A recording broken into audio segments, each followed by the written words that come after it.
Bonjour. Donc, il s'agit aujourd'hui de la correction du TD, enfin des exercices de TD numéro 1. Donc, on va s'intéresser dans cette première partie aux exercices 1 et 2 de la série numéro 1. Alors, on commence par donner l'énoncé de l'exercice. Alors, le premier exercice, il s'agit de déterminer, enfin exprimer les activités moyennes A plus moins des électrolytes, alors FeCl3 et Al2SO4 3 fois, en fonction de la concentration et du coefficient d'activité moyen gamma plus moins. Alors on supposera que ces deux électrolytes sont supposés forts, ça veut dire qu'il s'agit ici d'une dissociation totale. Alors, pour le premier électrolyte, FeCl3, alors il se dissocie totalement en Fe3+, plus 3Cl-. Alors, partant d'une concentration C, donc on a formation de Fe3+, avec une concentration C, et de Cl- avec une concentration 3 fois C. Alors, l'activité moyenne s'écrit comme c'est noté en cours, comme étant l'activité de A+, à la puissance, le coefficient stoichiométrique de A+, du cation, multiplié par l'activité de l'anion à la puissance du coefficient stoichiométrique, qui est ici égal à 3, et l'ensemble est à la puissance 1 sur le coefficient stoichiométrique du cation plus celui de l'anion. Alors on a ici 1 plus 3, donc ça fait 4. Et de la même manière, on exprime le coefficient d'activité moyen comme étant gamma plus fois gamma moins au cube, le tout à la puissance 1 quart. Alors en cours, comment est-ce qu'on a défini l'activité d'un ion? Alors l'activité d'un ion à I est égale à gamma I, donc là il manque un petit I, multiplié par sa concentration, c'est-à-dire AI est égal à gamma I fois CI. Et on va essayer de remplacer dans l'activité moyenne, ici par exemple, A plus comme étant est égal à gamma plus fois la concentration du cation qui est Fe3+, et de la même manière ici A moins comme étant le coefficient d'activité gamma moins multiplié par la concentration de Cl moins qui n'est autre ici que 3 fois C. Et l'ensemble est à la puissance 1 sur 4. Alors ça nous donne tout simplement, alors si on fait le calcul, donc c'est un calcul très simple à faire, ça nous donne A plus ou moins, c'est-à-dire l'activité moyenne qui est égale à 27 à la puissance 1 quart, multiplié par gamma plus moins, fois la concentration C. Et de la même manière, on peut exprimer bien sûr le coefficient d'activité moyen comme étant gamma plus fois gamma moins au cube à la puissance 1 quart. Alors maintenant, on passe au deuxième électrolyte. Alors, le deuxième électrolyte, c'est quoi? En fait, c'est un Al2, c'est le sulfate d'aluminium. Al2SO4 3 fois. Alors, lorsqu'il se dissocie, il donne 2Al3+, et plus 3SO4 de moins. Donc, partant d'une concentration C de notre électrolyte, il se forme 2 fois C en Al3+, et 3 fois C en SO4 de moins. Alors, comme précédemment, donc on définit l'activité moyenne, A plus moins, comme étant A plus au carré, c'est-à-dire coefficient stoichiométrique, ici, égal à 2, multiplié par A moins à la puissance 3, qui n'est autre que le coefficient stoichiométrique de SO4 de moins, le tout à la puissance 1 sur la somme des coefficients stoichiométriques, c'est-à-dire 2 plus 3, donc ça fait 5. De la même manière, on définit le gamma plus moins comme étant est égal à gamma plus au carré multiplié par gamma moins au cube, le tout à la puissance 1 cinquième. Alors, en faisant le calcul, c'est-à-dire en remplaçant chaque activité en fonction de la concentration et du coefficient d'activité. Par exemple, A plus ici n'est autre que gamma plus fois la concentration de l'aluminium qui est égal à 2C. La même chose pour A moins va être le coefficient gamma moins multiplié par la concentration de SO4 de moins qui est égal à 3 fois C. Alors, on obtient A plus moins qui est égal à 108. Ça, c'est un facteur qui vient de la multiplication de différents coefficients à la puissance 1/5. Le tout multiplié par gamma plus moins fois C. Alors, pourquoi est-ce qu'on utilise ce coefficient, ces termes gamma plus moins et A plus moins? En fait, c'est un terme qui facilite, on va le voir par la suite, qui va faciliter le calcul. Lorsqu'on a une constante d'équilibre à déterminer, généralement c'est un produit d'activité, et qui dit produit d'activité, on va se retrouver avec un coefficient d'activité moyen, gamma plus. Alors, au lieu de calculer gamma plus tout seul et gamma moins tout seul, on va directement faire gamma plus moins. Alors, si vous voulez, on va passer au deuxième exercice. Alors, deuxième exercice. Alors, il s'agit ici, dans ce deuxième exercice, du calcul de la force ionique. Alors, la force ionique, c'est un paramètre très important. Alors, bien sûr, donc on l'a défini en cours, mais on va le revoir par la suite ici en TD. Donc ça, c'est un paramètre qui va définir le calcul, par la suite, le calcul du coefficient d'activité. Alors justement, calculer la force ionique d'une solution composée.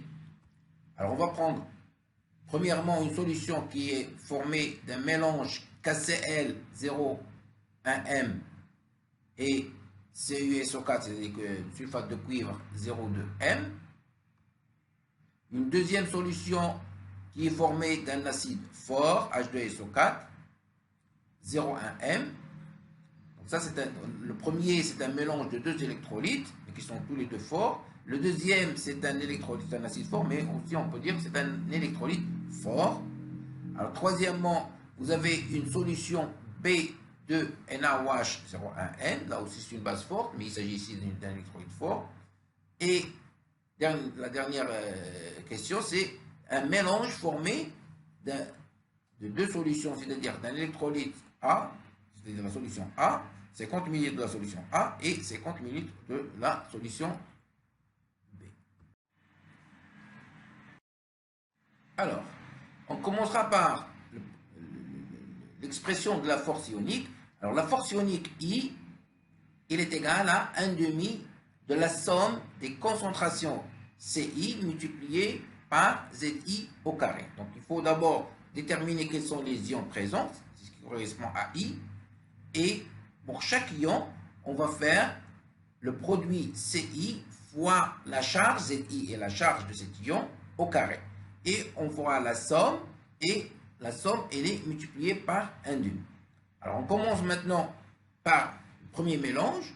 Alors, vous avez le premier mélange, vous avez KCl, C1, d'une concentration C1, 0,1M, et CuSO4, d'une concentration C2 est égale à 0,2M. Alors, ces deux concentrations, en fait, ce sont les concentrations dans le mélange.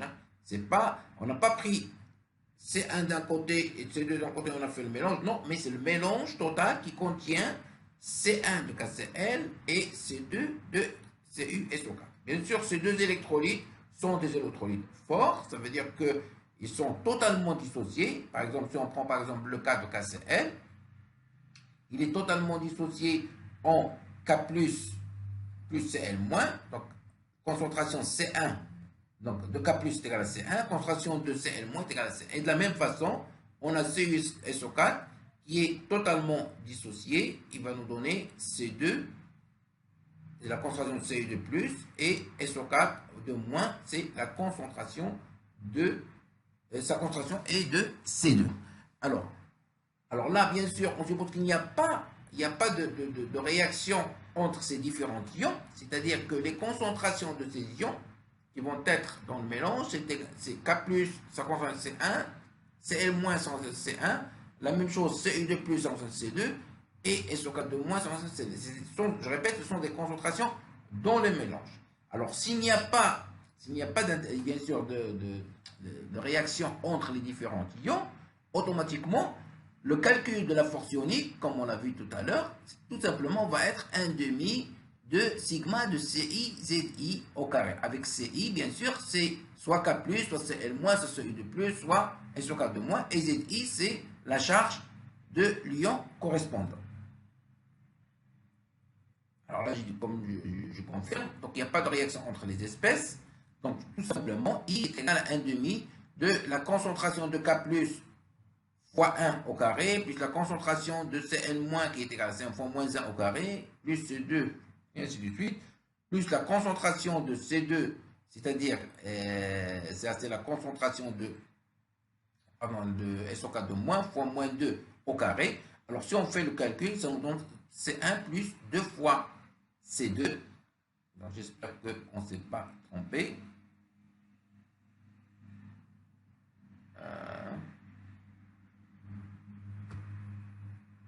Alors ça donne 5, 10 puissance moins 1 et la forme M, pardon.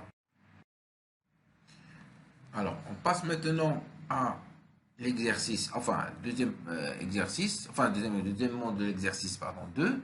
Alors il s'agit ici d'une solution d'un acide fort, donc c'est un électrolyte fort de concentration Ca qui est égal à 0,1 M. Alors H2SO4 dans l'eau, il est totalement dissocié, bien sûr, en 2 fois H3O+, plus SO4 de moins. Alors la concentration, partons de concentration Ca de H2SO4, donc on obtient la concentration de H3O+ est égale à 2 fois Ca, et la concentration de SO4 de moins est égale à Ca. Alors les ions qui sont présents dans la solution, il y a deux ions, c'est-à-dire H3O+, et SO4 de moins. Bien sûr, il y a des OH-, mais qui sont négligeables devant les H3O+. Donc, on ne va pas en tenir compte. Alors là, le calcul de la force ionique, il est très simple. Comme on a dit tout à l'heure, c'est égal à I, est égal à 1 demi de sigma de CI ZI au carré. Donc, les I, en fait, ici, on a deux ions, c'est H3O+, et SO4 de moins. Alors là, il n'y a pas de réaction entre les espèces. D'ailleurs, on a uniquement H3O+, et SO4 de moins. Donc, on a ici un seul électrolyte. Alors, la force ionique, ça va être égal à 1 demi de la concentration de H3O+, qui n'est autre que 2 fois Ca, multiplié par sa charge, 1 au carré, plus la concentration de SO4 de moins, qui est égale à Ca, multiplié par la charge, qui est égale à moins 2 au carré. Alors, si on fait l'application, ça va nous donner, en fait, c'est 2 fois Ca, plus 4 fois Ca, le tout à la le tout divisé par 2, donc ça nous donne 3 fois Ca. Ça est égal à 0,1. Donc la force ionique ici, I, est égale à 3, 10 puissance moins 1. Donc je pense que ça c'est le cas le plus simple. Donc on va faire la même chose pour la solution B, qui est formée de NaOH avec une concentration Cb égale à 0,1 M. Donc NaOH c'est une base forte, par conséquent donc c'est un électrolyte fort, donc il est totalement dissocié. Alors NaOH, lorsqu'il se dissocie dans l'eau, va nous donner Na+, plus OH-. Donc c'est une réaction totale, donc la concentration de Na+, est égale à Cb, et la concentration de OH- est égale à Cb. Alors là, la force ionique, elle est égale à 1 demi de la concentration de Na+, qui est égale à Cb fois 1 au carré, plus la concentration de OH- qui est égale à Cb fois moins 1 au carré. Donc ça va nous donner I est égal à Cb, qui est égal à 0,1 M. Ça, c'est l'application numérique. Ça, ce sont des cas très simples. Alors, on va passer maintenant à la quatrième solution. Alors, la quatrième solution, en fait, c'est un mélange de la solution A et de la solution B. Alors, qu'est-ce qu'on a pris? On a pris ici un volume VA qui est égal à 50 ml de la solution A, la solution acide, H2SO4, et un volume VB qui est égal à 50 ml de la solution NaOH. Donc, les deux, bien sûr, sont des solutions, des électrolytes forts. Donc, il y a l'acide qu'on a déjà vu, H2SO4, qui va livrer des H3O+, et des SO4-, et la base qui va livrer des Na+, et OH-. Alors, qu'est-ce qu'on remarque ici? On remarque ici qu'on a un mélange d'un acide, en fait, c'est un acide fort, d'un acide avec une base. Alors, bien sûr, là, pour savoir est-ce que le milieu serait acide, basique ou neutre, il faut déterminer quel est l'ion qui serait prépondérant. C'est-à-dire, est-ce qu'on aura, parce que n'oubliez pas que lorsque vous ajoutez H3O+ d'un côté et OH- d'un côté, vous avez toujours la réaction H3O+ plus OH-, ça donne 2H2O. C'est la réaction qu'on utilise bien sûr dans le cas du dosage acide-base. Donc au départ, ce qu'il faut faire, c'est déterminer le nombre de moles de H3+ libérés par l'acide, c'est-à-dire des ions H3+, et de l'autre côté, déterminer le nombre de moles de OH- libérés par la base et comparer entre les deux. Si vous avez un excès de H3+, donc automatiquement le milieu serait acide et on aura le nombre de moles de H3+, le nombre de moles de H3O+, en excès, ça va être ce que vous avez au départ, moins le nombre de moles de la base. La même chose, si vous avez un excès de OH-, donc ça va être le nombre de moles de la base, moins de OH-, moins le nombre de moles de H3O+. Alors, la première chose, je répète, c'est la détermination des ions H3, le nombre de moles d'ions H3+, OH-. Parce que, dans ce cas, ce qui diffère de ce qu'on a vu tout à l'heure, il y a réaction entre les H3O+, et les OH-. Alors que tout à l'heure, on a vu les différents cas, donc il n'y avait pas de réaction entre les différents ions. Donc, automatiquement, les nombres d'ions H3+ ou OH- donc, vont changer dans le mélange, étant donné qu'il y a une réaction par rapport à ce qu'on a mis au départ. Alors, c'est ce que je fais ici. Alors, ça, c'est juste un schéma descriptif, donc pour savoir ce qu'on a. Donc, si on a mélangé la base, c'est-à-dire 10-1M, 50 ml d'une solution 10-1M, avec la solution d'acide, 10 puissance Ca, 10 puissance -1 et 50 ml, le volume vert. Alors, je vais calculer le nombre de moles de H3O+ initial.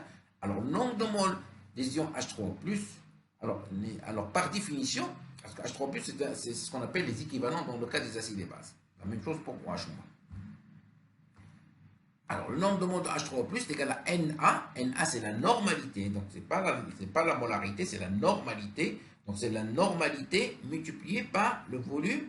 Bien sûr, le volume, il est en litre, le volume de l'acide. Alors, la normalité, parce que là, vous avez un acide, il libère une mole d'acide libère 2 moles de H3O+. D'ailleurs, on l'a vu tout à l'heure, lorsqu'on a écrit la réaction H2SO4 dans l'eau, il libère 2 H3O+. Donc, le nombre de moles de H3O+ libéré est égal à 2 fois le nombre de moles de H3O+ que vous avez mis au départ. Alors, si on fait le calcul, le Ca que vous avez, on a la concentration de Ca qui est égale à 10 puissance -1, multiplié par 50, 10 puissance -3, donc je répète, il faut convertir le volume, là il est donné en millilitres, donc il faut le convertir en litres, donc on va avoir quelque chose comme 10 puissance -2 moles de H3O+. Ça c'est le nombre de moles initial, c'est-à-dire ce qu'on a mis au départ. Alors je vais faire la même chose dans le cas du calcul du nombre de moles de OH-. Alors, nombre de moles de OH-, c'est NB, c'est la normalité de la base, multipliée par le volume de la base. Alors, dans le cas de NaOH, une mole de NaOH libère une mole de OH-. Donc là, vous avez la normalité est égale à la concentration. Donc, vous avez CB fois VB. Donc, automatiquement, si on fait le calcul, CB est égal à 10 puissance -1, multiplié par 50, 10 puissance -3. D'accord? Alors, le tout, ça va vous donner 5, 10 puissance -3 moles de OH-. Ça, je répète, c'est le nombre de moles de OH- initial. D'accord? Donc, il faut... Lorsqu'on compare les deux, qu'est-ce qu'on trouve? On trouve que le nombre de moles de H3O+, il est supérieur au nombre de moles de OH-. Donc, automatiquement, on aura réaction entre H3+ et OH-. D'accord? Et étant donné qu'on a un excès de OH3-, donc c'est H3- qui va rester dans la solution, alors que OH- va va réagir avec les H3+, pour donner l'eau. Je reprends la réaction correspondante, c'est H3+, plus OH-, donc ça donne 2H3, 2H2O, pardon. À T égale à 0, on a le nombre de moles de H3+, est égal à Na, le nombre de moles de OH- est égal à Nb. Alors, à partir du calcul qu'on a fait précédemment, on a déjà vu que Na est supérieur à Nb. Donc, à l'équilibre, qu'est-ce qu'on va avoir? On va avoir Na moins Nb, c'est-à-dire le nombre de moles initial de H3+, moins le nombre de moles de Nb. Alors, bien sûr, la quantité, donc une fois que la réaction va être faite, c'est une réaction de dosage, le nombre de moles de OH- qui va rester, il est insignifiant, c'est égal à ce que j'ai mis ici, epsilon. Donc, le milieu, au fait, donc le nombre de moles de OH va être négligeable devant le nombre de moles des autres ions. Alors, à ce moment-là, parce que la première chose qu'il faut définir, c'est le I, c'est-à-dire le nombre les différents ions qui existent. Alors, les ions, alors, je calcule d'abord le nombre de moles restants de H3+, égal à Na moins Nb. Alors, si on fait le calcul, ça fait 5 10 puissance moins 3 moles. Alors, maintenant, les ions qui vont rester en solution, qui sont présents, alors il y a H3+, avec ce nombre qu'on a vu ici, qui est égal à 5 10 moins 3, SO4 qui est indifférent, donc il va rester avec la même concentration qu'on a vue, et Na+, la même chose, il est indifférent. Alors je répète, les OH-, ils sont négligeables devant les autres ions, c'est-à-dire devant H3+ surtout. Donc là, on est bien sûr au milieu acide. Alors maintenant, qu'est-ce qu'il faut faire? Parce que n'oubliez pas que le calcul de la force ionique, on a dit c'est 1/2 de sigma de CI ZI au carré. Donc il faut calculer les différentes concentrations. Alors par exemple, la concentration de H3+, c'est quoi? C'est le nombre de moles restant, de H3+ restant, c'est-à-dire 5 10 puissance moins 3, divisé par le volume total, est égal à 5 10 puissance moins 3, qui est égal à 5 10 puissance moins 2 M. Alors pour la concentration de SO4 de moins, là, en fait, ce qu'on a fait, parce que la concentration de départ, c'était égal à Ca, mais lorsqu'on a pris Va, on a fait le mélange, donc on a ajouté un volume Vb. Il faut recalculer la concentration à l'intérieur du mélange. Alors la concentration à l'intérieur du mélange, c'est CaVa sur le volume total qui est égal à Va plus Vb. Alors si on fait le calcul ici, ça va nous donner 5 10 puissance moins 2. Bien sûr, là, les valeurs des concentrations Cb et Ca et Va sont connues, bien sûr, on les a données au départ. Alors dans le cas de Na+, c'est indifférent. Donc c'est Cb multiplié par le volume versé, c'est égal à Vb divisé par le volume total. Alors ça va nous donner la même chose, 5 10 puissance moins 2.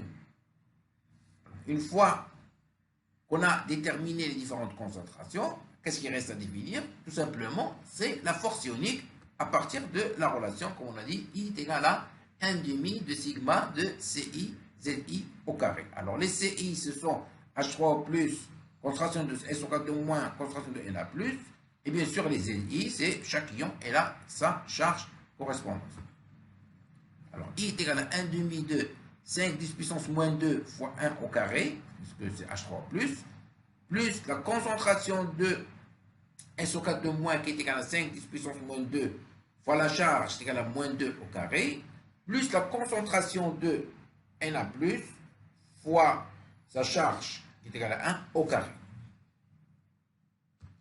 Alors si on fait le calcul, là on trouve que I elle est égale à 15 10 puissance moins 2 M.